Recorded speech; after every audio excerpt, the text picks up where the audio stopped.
მოდით კიდევ ერთხელ წავიკითხოთ ეს ყურადღებით. მაგრამ სანამ ჩვენ აი ამ მუხლებიდან რისი თქმაც მინდა იმას გეტყვით, მანამ კონტექსტიდან რომ არ იყოს ეს ადგილი ამოგლეჟილი, ცოტას ეფესელთა წერილს შევეხები, ეფესელთა წერილის მნიშვნელოვნებას შევეხები. და შემდგომ კონკრეტულად აი ამ მუხლიდან დრო როგორც მოგწევს ამის შესაძლებლობას. მოდი კიდევ ერთხელ წავიკითხოთ. და შეიცნოთ აღმატებული ქრისტეს სიყვარულის შესაძნობად, რათა აღივსოთ სრული ღვთიური სისავსით, ხოლო მას, ვისაც ჩვენში მოქმედი ძალით შეუძლია განუზომლად მეტის გაკეთება, ვიდრე ვთხოვთ ან ვფიქრობთ. მას დიდება ეკლესიაში, ქრისტე იესოში, ყველა თაობაში, უკუნითი უკუნისამდე. ამენ.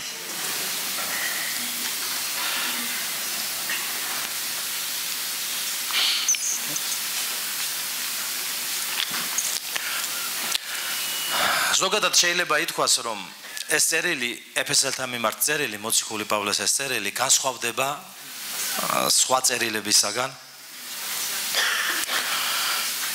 და ბევრი ბიბლიური კომენტატორები ამ წერილზე ამბობენ, რომ ეს წერილი არის ბიბლიური გამოცხადების მწვერვალი.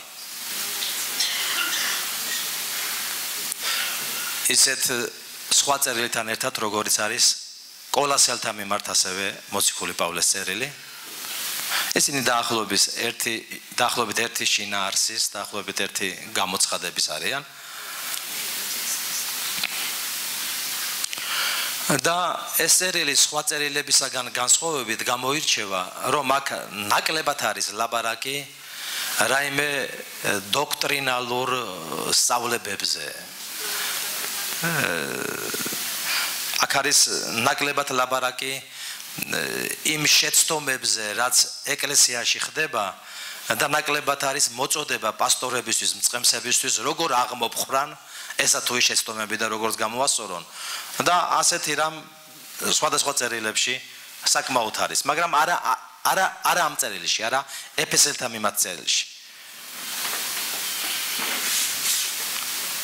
თუმცა აქ ძალიან ბევრი არის ლაბარაკი რწმენაზე, ბევრი არის ლაბარაკი სიყვარულზე და სიყვარულის შეცნობაზე. აქ ბევრი არის ლაბარაკი სიბრძნეზე და გამოცხადებაზე და ამ სიბრძნის და გამოცხადების სულზე. აქ ბევრი არის ლაბარაკი. მოკლედ შეიძლება ითქვას, რომ ეს წერილი სულიერად მდიდარი წერილი არის. გამოცხადებით მდიდარი წერილი არის. მაგრამ რაც ყველაზე მთავარი არის და რაც ყველაზე მნიშვნელოვანი არის, ეს წერილი მიმართული არის არა კონკრეტულად ვინმესთვის, როგორც ეგან გითხარით, ან მსახურისთვის, ან ხუცესისთვის, ან მოციქულისთვის, ან მასწავლებლისთვის. ეს წერილი მიცემული არის და ეს წერილი მიწოდებული არის მთლიანად ეკლესიისთვის, მთლიანად მორწმუნეებისთვის, ყველა ადამიანისთვის. რამე თუ ამ წერილის ცენტრი და ეს ცენტრალური სიტყვები, როგორც გითხარით, ქრისტეს აღმატებული სიყვარულის შეცნობა არის მოწოდება ეკლესიისა ერთ სხეულად, ერთ ტაძრად, რათა მთელი ეკლესია და ჩვენ მე მგონი კარგად ვიცით, რომ ეკლესია ეს შენობა არ არის. ეკლესია ჩვენ ვართ ადამიანები და ამ შენობაში ვიკრიბებით სწორედ ეკლესიად. მოწოდებული არის ყველა მორწმუნისთვის, ყველა ქრისტიანისთვის განურჩევლად თავისი მდგომარეობისა, თავისი პოზიციისა, სქესისა და ასე შემდეგ.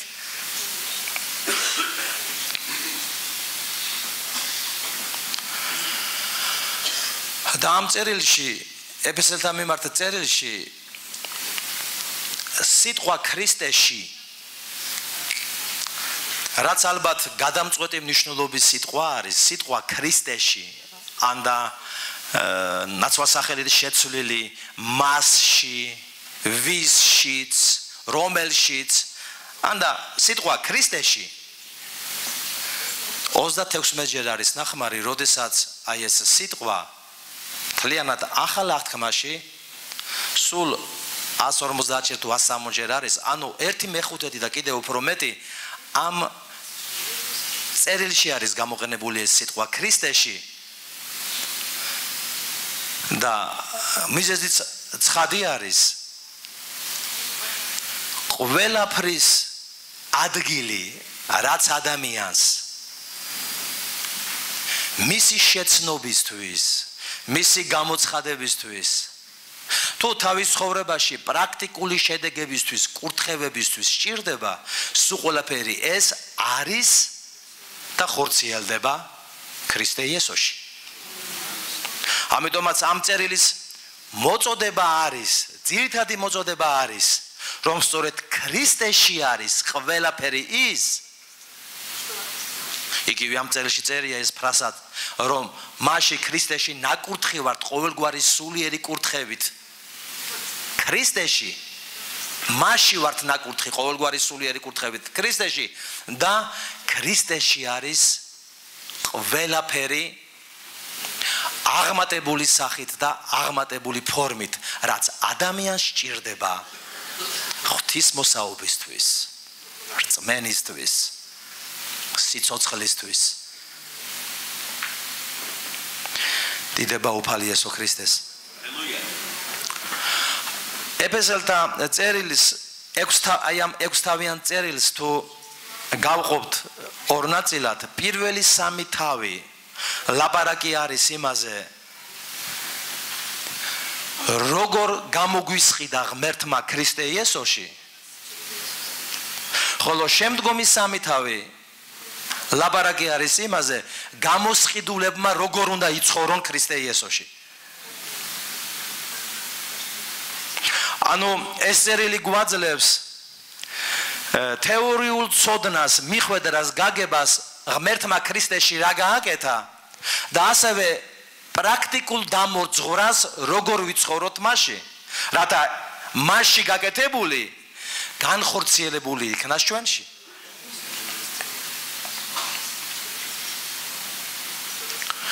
ამიტომ ამ წერილში ისეთი თემები არის პრაქტიკულად წამოწეული წინა პლანზე, როგორიც არის, რომ გამოსყიდულები მოწოდებულები არიან ახალი ცხოვრებისთვის ქრისტეში. სუფთა ცხოვრებისთვის. დღეს მე მაგ მშვენიერი შესავალი გააკეთეს ყველაფერი იმისთვის, რაც უნდა ვილაპარაკო. ერთ წუთში ერთი მომენტი ისიც კი ვიფიქრე, რომ ღირდა კიდევ ვლაპარაკი. იმიტომ რომ ყველაფერი ის თქვეს, რაც უნდა მეთქვა პრაქტიკულად. აქ ლაპარაკი არის იმაზე, ახალი ცხოვრებისთვის, ახალი ცხოვრება უნდა გვახასიათებდეს და აქ შეხვდებით ისეთ ფრაზას, რომ მოწოდებულები ვართ მასში, რომ ვიცხოვროთ უმანკოთ და ულაქოთ, სუფთად მის წინაშე. აქ ასევე ლაპარაკი არის ცხოვრების ახალ წესზე ოჯახში. ქმარსა და ცოლს შორის ურთიერთდამოკიდებულებაზე. მათ დამოკიდებულებაზე შვილებთან და შესაბამისად შვილების დამოკიდებულება მშობლებთან. აქ არის სწორედ ის აღწერილი, რაზეც ძირითადად ყოველ შემთხვევაში ჩვენს ეკლესიაში წყემსი ყოველთვის ეხდნობა ამ საკითხზე საუბარს. ცოლს თავისი ქმარი როგორ უნდა უყვარდეს და პატივს როგორ უნდა სცემდეს და ქმარს ასევე თავისი ცოლი როგორ უნდა უფრთხილდებოდეს და უვლიდეს. და აქ ასევე ნათქვამი არის, რომ ეს არის მაგალითი ქრისტეს და მისი ეკლესიის თანაცხოვრებისა. და მესამე რაც აქ აღწერილი არის, აქ ასევე აღწერილი არის, როგორი სიმტკიცე სჭირდება მორწმუნეს. გაუძლოს, გადალახოს და გაიმარჯვოს ეშმაკის ყოველგვარ ხრიკებზე, მზაკრობებზე, რაც მას ჩვენ ცხოვრებაში შეხვდება. ახალი ცხოვრება, სუფთა ცხოვრება ქრისტეში, ოჯახში მეუღლეების ურთიერთდამოკიდებულება, თანაცხოვრება, ოჯახთან, შვილებთან ერთად, რაც არ უნდა ნაკლებად მნიშვნელოვნად ჩავთვალოთ ოჯახური ცხოვრება.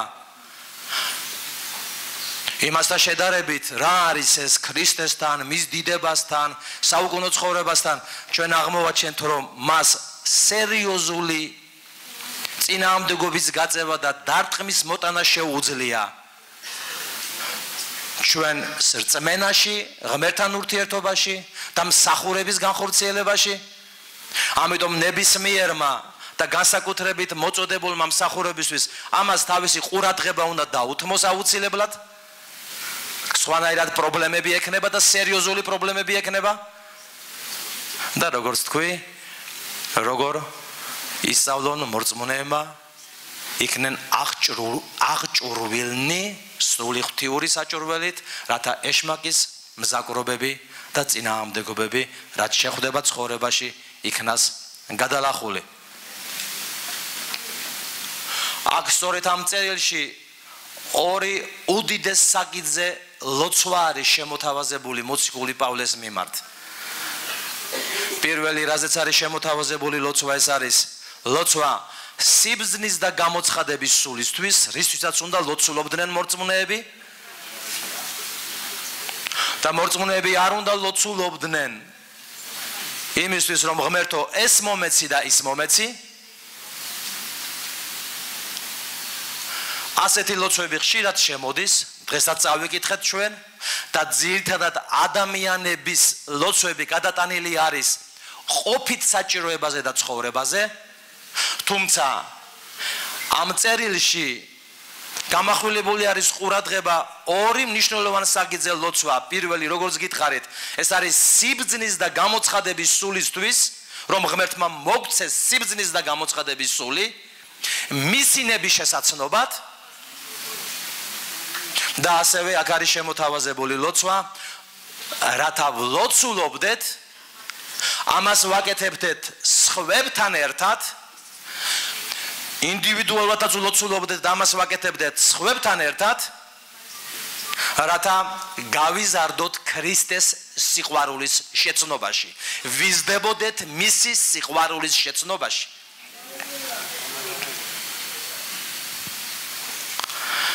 და ის რამდენიმე მუხლი, რომელიც ჩვენ დღეს უკვე წავიკითხეთ, რაც ეფესელთა მესამე თავის 19, 20, 21 მუხლებში წერია, თითქოს ესეთი გადასასვლელი ადგილი არის, გარდამავალი ადგილი არის.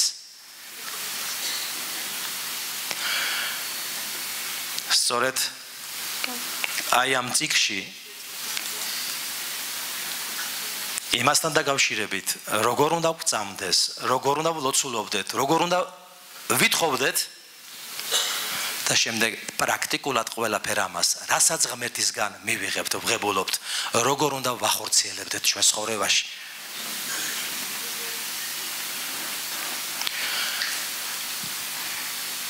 რაც უფრო მეტ ყურადღებას გადავიტანთ ჩვენ ცხოვრებაში, ჩვენს ყოფით ცხოვრებებზე, რაც უფრო მეტად იმით დავკავდებით, რა ვჭამო და რა ჩავიცვა, თუმცა მე კარგად მესმის. საჭმელი და ჩასაცმელი ყველას გვჭირდება, მაგრამ რაც უფრო მეტად გადავიტანთ მთელ ჩვენ ყურადღებას ყოფით ცხოვრებაზე, მით უფრო მეტად გაგვიჭირდება სულიერად. მით უფრო მეტად გაგვიჭირდება სულიერად და მით უფრო მეტად დაცარიელებულები ვიქნებით სულიერად.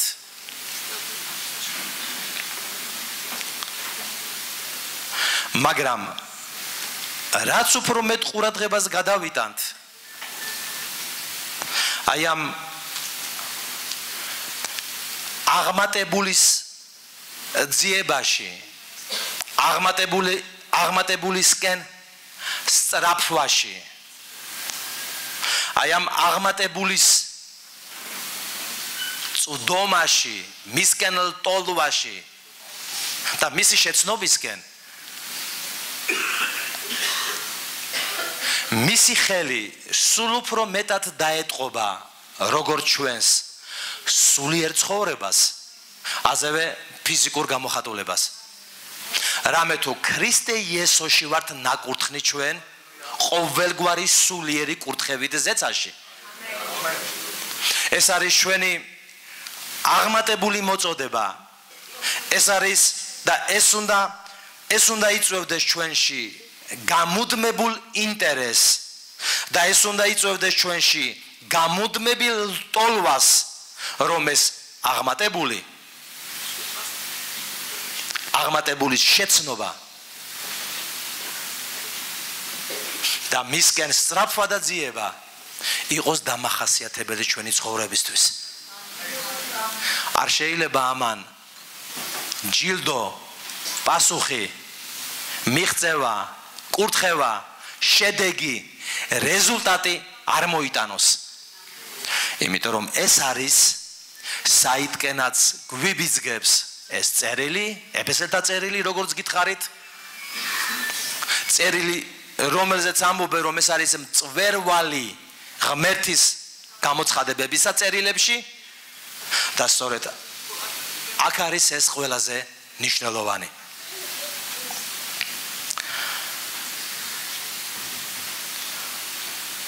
აღმატებული რა არის? აღმატებული არის უფრო მეტი ვიდრე ჩვეულებრივი. უფრო მეტი ვიდრე ცხოვრებისეული. უფრო მეტისკენ, უფრო უკეთესისკენ სწრაფვა ვიდრე ეს ჩვეულებრივ ადამიანს, ჩვეულებრივ ცხოვრებაში ახასიათებს. აღმატებული მეტია ეს. მეტია თავისი თვისების გამო, თავისი ხასიათის გამო, თავისი უკეთესობის გამო. და შესაბამისად თუ ის მეტია და თუ ის აღმატებული არის ვიდრე ჩვეულებრივი, ის ითხოვს თითოეული ჩვენთაგანისაგან შესაბამის სწრაფვას, ლტოლვას. ასეთი ლტოლვა, ასეთი სწრაფვა ჯილდოვდება შესაბამისი შედეგებით, შესაბამისი კურთხევით ქრისტე იესოში. უფრო კონკრეტულად რამდენიმე მომენტი, სამი მომენტი, რასაც ხაზი მინდა გაუსვა ამ მუხლებიდან. პირველი, რაც მე-19 მუხლში ჩანს. როგორც წერია, გავიაზროთ, ან და შევიცნოთ. რუსულ თარგმანში უფრო გავიაზროთ წერია, აქ შევიცნოთ წერია. მაგრამ ვიტყვით ამას. აღმატებული ქრისტეს სიყვარული. შევიცნოთ აღმატებული ქრისტეს სიყვარული. ქრისტეს სიყვარული უფრო მეტ ხარისხში, უფრო აღმატებულ ხარისხში შევიცნოთ. ასეთი მეტ ხარისხში, უფრო აღმატებულ ხარისხში ქრისტეს სიყვარულის შეცნობა რა თქმა უნდა ნიშნავდეს მისი ზეგავლენის, მისი ზემოქმედების ქვეშ შევინარჩუნოთ ჩვენი აზრები, ჩვენი გრძნობები, ჩვენი შთაგონებები, ჩვენი გადაწყვეტილებები, ჩვენი მიზნები, ჩვენი გეგმები. წეგანაც იყო ნახსენები, რამე თუ ჩვენ ვართ ადამიანი სულით, შვინვით და სხეულით, მაგრამ ორგანო შეცნობისა და გამოხატვისა იესო ქრისტესი ჩვენი მშვენივა არის. ანუ ჩვენი აზრები, ანუ ჩვენი ნებასურვილები, ანუ ჩვენი გრძნობები, ჩვენი ემოციები. და რაც უფრო მეტად ვცდილობთ, რომ ჩვენი აზრები, ჩვენი ნება, გადაწყვეტილებები, ჩვენი გრძნობები ვამყოფოთ სულიწმიდის ზეგავლენის, სულიწმიდის ზემოქმედების ქვეშ.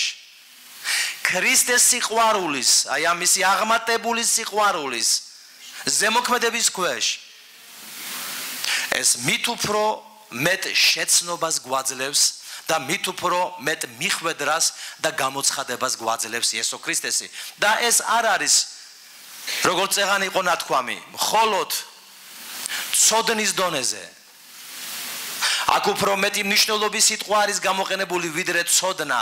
ვიცოდე რომ ის სიყვარულია, ვიცოდე რომ ის დიდებულია. არა, აქ უფრო მეტი სიტყვა არის გამოყენებული.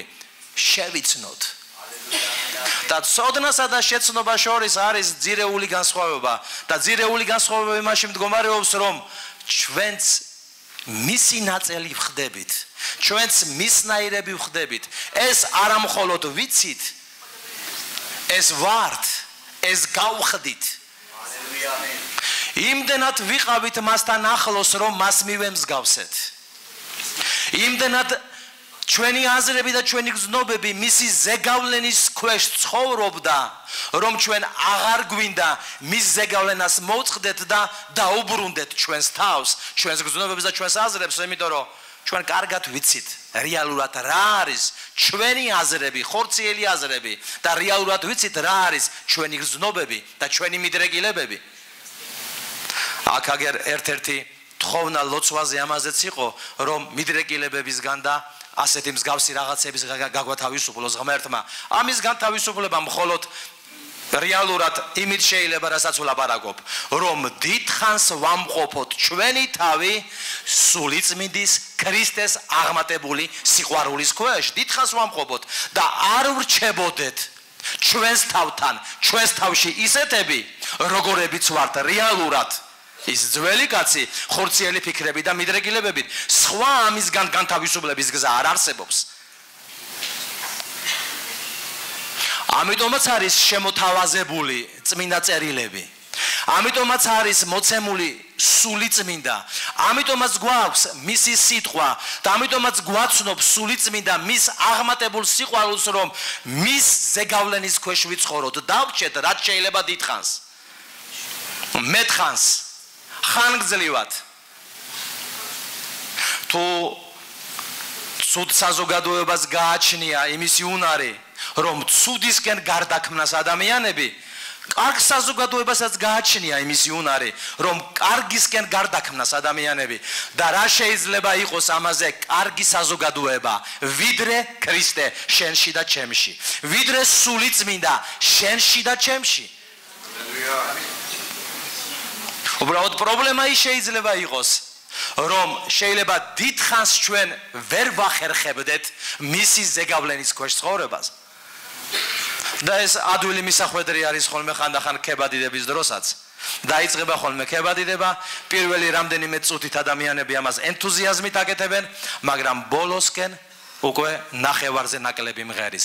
დიდხანს არ შეგვიძლია დავრჩეთ მის თაყვანისცემაში, მის ქებადიდებაში და მით უმეტეს არ შეგვიძლია დავრჩეთ სულიწმინდის ზეგავლენის და ზემოქმედების ქვეშ. დიდხანს. მაგრამ აქ არის შეცნობის და გამოხატვის შესაძლებლობა. აქ არის შეცნობის შესაძლებლობა იესო ქრისტესი, მისი აღმატებული სიყვარულისა. მეორე რაზეც მინდა მაბადიაცანა მეორეზე გადავალ. ჩვენ სახარებიდან ხვდებით ადამიანს, რომლებიც აღმატებულისკენ ისწრაფოდნენ და აღმატებულს ითხოვდნენ. უფრო მეც ვიდრე ჩვეულებრივია. უფრო მეც თითქოს ვიდრე დასაშვებია. მოსემ ღმერთს მისი სახის ხილვას კითხოვა.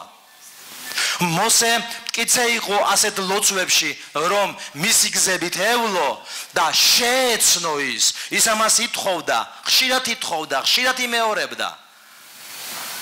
და როგორიც არ უნდა ის იყოს თითქოს გონებისთვის წარმოუდგენელი და მიუხვედრელი, ღმერთი მეტნაკლებად, მაგრამ შესაძლებლობის ფარგლებში აძლევდა საშუალებას, რომ მის ესეთი აღმატებული სწრაფვა დაკმაყოფილებული იყო და შესრულებული იყო.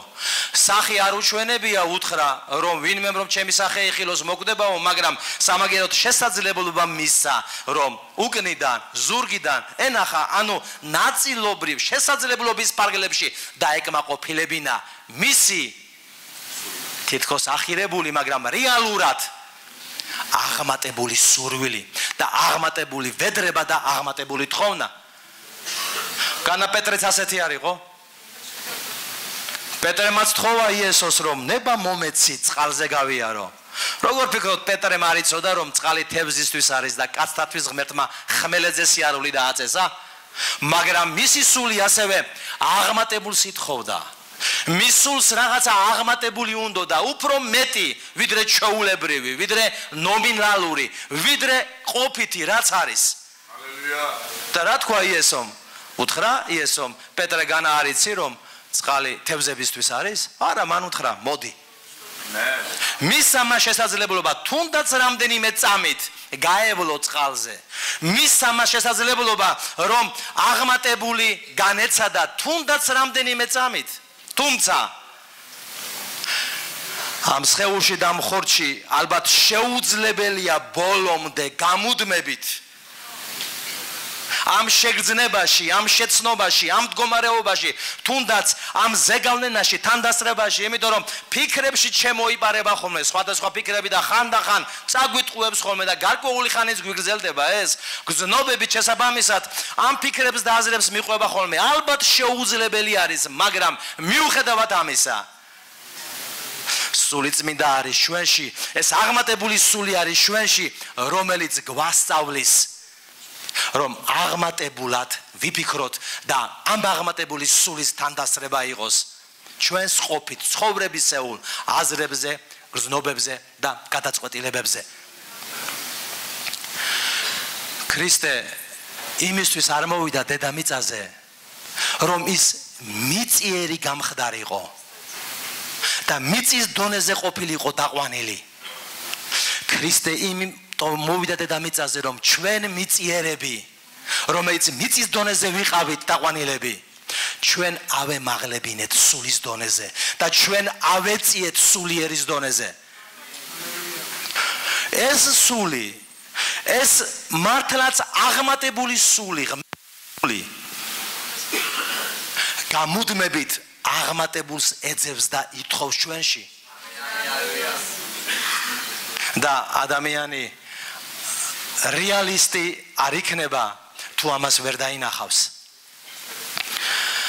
მეორე, რაზეც მინდა გავამახვილო ყურადღება. აქ ესეც მე-19 მუხში არის. აღვივსოთ სრული ღვთიური სისავსით. წარმოგიდგენიათ რას ლაპარაკობს ღმერთის სიტყვა? არათო იესო ქრისტე იყო გამოხატულება მამის სისავსისა. ღმერთის სიტყვა გვეუბნება ჩვენ ყველას ეკლესიას ავივსოთ მისი ღვთიური სისავსით. რა უნდა იყოს ეს და რაზე უნდა იყოს აქ ლაპარაკი? საუბრობთ აქ ლაპარაკი უნდა იყოს ასეთ რამაზე. მისმა თანდასწრებამ. როგორც ახლა თქვი, მისი ზეგავლენის ქვეშ ცხოვრებამ.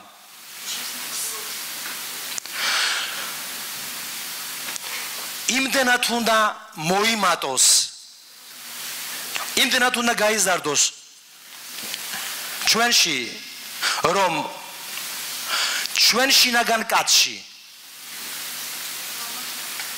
ხასიათმა და წლოვანებამ, სულიერმა წლოვანებამ, სულიერმა სიმწიფემ უნდა მიაღწიოს იესო ქრისტეს როგორც სრული მამაკაცის ხასიათის და წლოვანების გამოხატულებამ. ესე იგი უნდა ვიზრდებოდეთ. ესე იგი სიმწიფე უნდა გვემატებოდეს. ესე იგი ხასიათი უნდა გვეცვლებოდეს. ესე იგი ის უნდა მიესადაგებოდეს იესო ქრისტეს ასაკს არა ბავშვობაში, არა ჩვილობაში, თუნდაც 12 წლის, სულ უფრო და უფრო მეტად. თითოეული ჩვენთაგანს უნდა გქონდეს აღმატებული სწრაფვა იქითკენ, რომ იესო ქრისტეს ვიცნობდეთ, არა მხოლოდ როგორც ცოდვების მპატიებელს, რომლემაც ცოდვები გვაპატეა, იესო ქრისტეს ვიცნობდეთ მოწიფულს თავის ხასიათში, სიმწიფეში, მამაკაცის წლებში და ჩვენ უნდა გქონდეს ამისი სურვილი, ამ აღმატებულის სურვილი. ჩვენ ალბათ ბევრი ვიბავშვეთ და ჩვენ ალბათ ბევრი ვეთამაშეთ ღმერთს და მის ეკლესიას და თუ ამისი წლოვანება აღარ აგვაქვს და თუ ამ წლოვანებიდან გამოვედით და თუ უკვე გვაქვს სტაჟი ეკლესიაში სიარულის და ღმერთთან ურთიერთობის უნდა გავიზარდოთ და უნდა ვესწრაბოთ აი ამ აღმატებულისკენ აღმატებული ასაკისკენ აღმატებული ხასიათისკენ მისი ხასიათის და სიმწიფის აღმატებული გამოვლინებისკენ უნდა ვესწრაფოთ რამე თუ ასე ამბობს წერილი რათა აღვივსოთ მისი ღვთიური სისავსით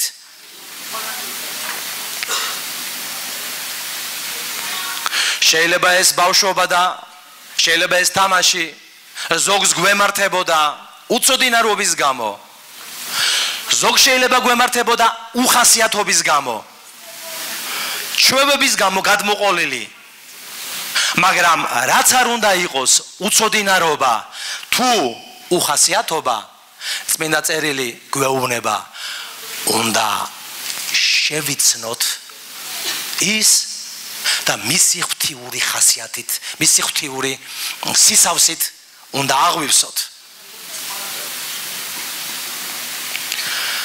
და ჩემი აზრით ჩემი ჩათვლით ბევრი ჩვენთაგანისთვის დროა ამ საკითხს უფრო სერიოზულად უფრო გულისხმიერებით მიუდგეთ და შესაბამისად ვიმოქმედოთ და ბოლოს მესამე და მე ვფიქრობ ძალიან მნიშვნელოვანი თუ ვინმეს უნდა რომ ამ მიმართულებით წავიდეს თუ ვინმეს უნდა რომ ეს მის ცხოვრებაში განხორციელდეს თუ ვინმეს სურვილი ებადება რომ ეს აღმატებული იყოს მოვიდეს და გამრავლდეს მის ცხოვრებაში მისი სამეფო რომ ეს სამეფოშიც ვართ ჩვენ დაპატიჟებული მისი ძის იესო ქრისტეს რწმენით თვითონ არის ამ სამეფოს მეფე და მისი სამეფო მისივე პრინციპებით იმართება ეს არის პრინციპები ეს არის სიტყვა ეს არის აღთქმები ეს არის დაპირებები რასაც თვითონ ღმერთი ადგენს მის სამეფოში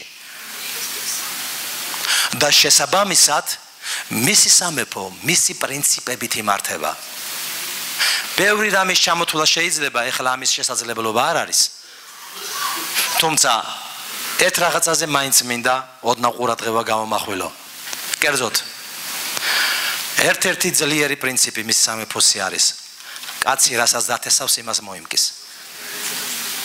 და ეს პრინციპი არ შეიცვლება არასდროს არავისთვის რამე თუ სანამ თესვა არის მკაც იქნება ჩვენ ხშირად ამ მუხს ვიყენებთ ხოლმე ფინანსური შესაძლებლობების დროს მაგრამ რეალურად ეს მარტო ფინანსურ შესაძლებლობებს არ ეკუთვნის ეს ადამიანის ცხოვრებას ეკუთვნის ადამიანი რასაც დათესავს იმას მოიმკის ასე არის ეს ეკლესიისთვის ასე არის ეს ჩვენთვის ასე არის მსახურებისთვის ასე არის ნებისმიერ ჩვენთაგანისთვის ასე იქნება და ასე არის ძველი ხელისუფლებისთვის ასე იქნება ახალი ხელისუფლებისთვის და ასე იქნება მომავალი ხელისუფლებისთვის ყველასთვის იქნება ერთნაირად რამე თუ ეს არის პრინციპი რომელიც არ გადაივლის არასდროს დედამიწაზე კაცი რასაც დათესავს იმას მოიმკის აუცილებლად ამიტომ ყურადღებით უნდა ვიყოთ აი ამ პრინციპს როგორ ვახორციელებთ როგორ ვთესავთ ეს არ არის მარტო ფინანსების საკითხი ეს არის ცხოვრების საკითხი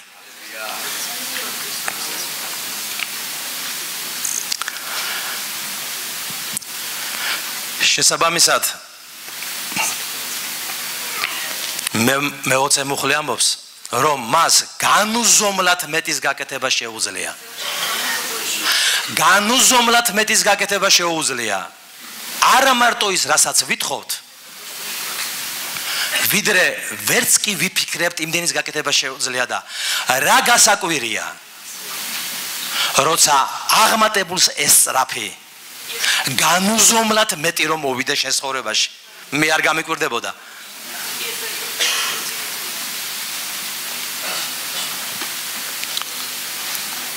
ამიტომ და დროის უქონდობის გამო მოდემი აქ შევაჩერებ ჩემს საუბარს, თუმცა ძირითადად სათქმელი შეიძლება წოდა შეკუმშული სახით, მაგრამ მაინც გითხარით და ბოლოს ჩემს თხოვნას გეტყვით, სახლში რომ მიხვალთ, აუცილებლად წაიკითხეთ ეს წერილი. მოციქული პავლეს წერილი ეფესეთ ეკლესიის მიმართ.